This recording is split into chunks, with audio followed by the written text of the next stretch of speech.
The introduction of new material is part of the regular rhythm of the classroom, but for many students, it can feel confusing. A new lesson can feel like a disembodied concept rather than a piece of the puzzle they've been putting together all along.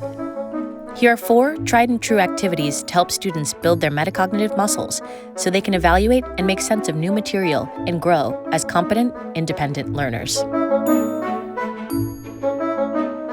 To help students connect new content to their knowledge base, researcher Kripa Sundar suggests having them sketch out a concept map, a diagram that shows the relationship between ideas and information. Students start by brainstorming everything they know about a given topic, listing any relevant terms or ideas. Then, they can use arrows, symbols, and colors to show connections between the ideas.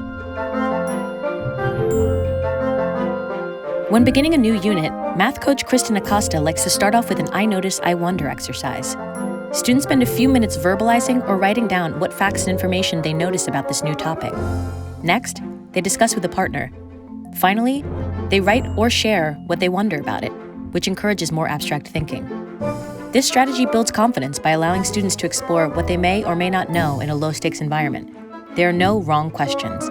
Everyone may notice and wonder something different. To scaffold learning new words and concepts, literacy specialist Rebecca Alber asks students to create a 3-column What Do I Know chart.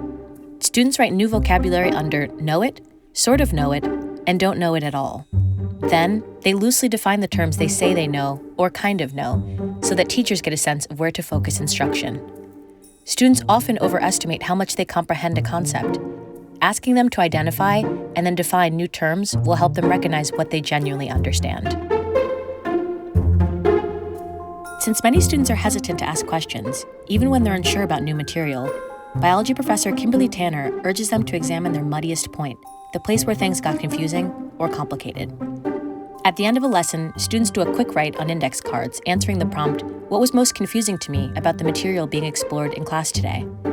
Regular examination of the muddiest point sets a tone that confusion is a part of learning, and that articulating, embracing, and wrestling with this confusion are important parts of the process.